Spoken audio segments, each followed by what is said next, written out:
Sziasztok, Tamás vagyok, szeretném nektek bemutatni a mosolybuszt. A mosolybusz egy 1975-ös gyártású, legendás Volkswagen T1-es transporter. Ezt a típust 1950 és 75 között gyártották, ezt a példányt Brazíliában készült 1975-ben. Mostanában mindenki szereti, nagyon-nagyon népszerű fotósok körében, családok körében, és azért nevezik mosolybusznak, mert mindenki mosolyra fakad, amikor meglátja. Gyertek, nézzük meg, hogy milyen volt az élet annak idején egy ilyen buszban.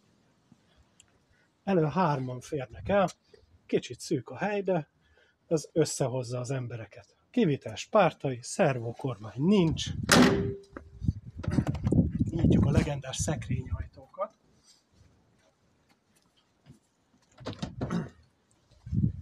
Bent összesen még 6 fő tud helyet foglalni, amennyiben a középső üléssor bent van.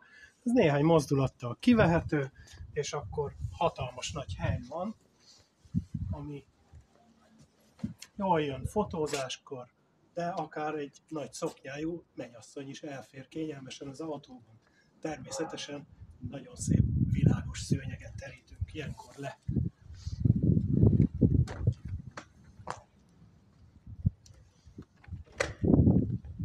Az autó hatalmas csomagtartóval rendelkezik, kényelmesen elfér benne családi csomag, akár egy kempingezéshez is.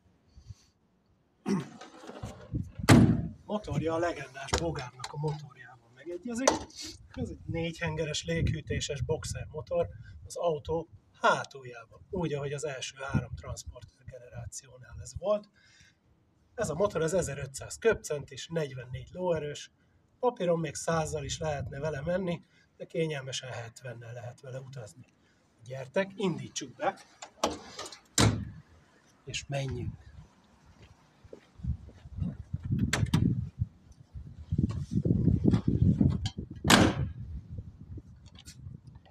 Az autóban megtalálható a korabeli legendás Safari ablak, ez egy nagyon közkedvelt kiegészítő a mai világban, hiszen csodálatos kilátást biztosít, és ennél jobb klímaberendezés nyáron el sem képzelhető.